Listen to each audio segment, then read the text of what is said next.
नाज़िन हैदराबाद में एसटीपी जी मेज़बानी हेठ आल पार्टीज़ कॉन्फ्रेंस थी है जंहिंमें कराची के वफ़ाक़ हवाले करण वारी साज़िश के रद्द कयो वियो। उन हवाले सां वधीक अपडेट करे रहियो आहे मेरठ टीवी जो रिपोर्टर मुदस्सिर अब्बास। जी मुदस्सिर, छा तफ़सील आहिनि? जी बिल्कुल सारा तरक्की पसंद पार्टी तरफा कराची के वफ़ाक़ हवाले करण वारी साज़िश वारे मामले से बढ़ती बकाल है हट्टी बाईपास से डॉक्टर कादिर हेठ मकामी होटल में आल पार्टीज़ कॉन्फ्रेंस जारी है जंहिंमें तमाम मुख़्तलिफ़ पार्टियुनि जा अॻुवान शरीक आहिनि।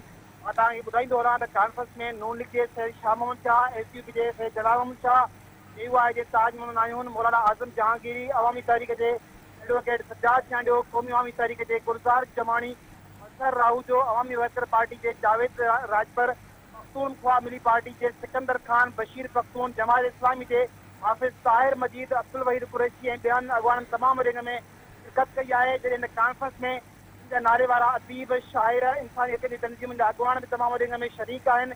सभिनी अॻवाननि खां हींअर जेको आहे सो राया वरिता था वञनि।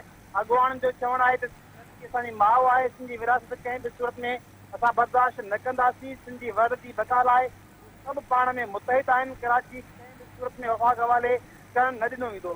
मां तव्हांखे ॿुधाईंदो वञा त हींअर बि जेको आहे सो पार्टियुनि जे अॻवाननि खां राया वरिता था वञनि। कुझु देरि में लाएमल जो जेको ऐलान आयो एसपी सरबराह डॉक्टर कादिर कंदो। मुदस्सिर, अव्हां जी महिरबानी।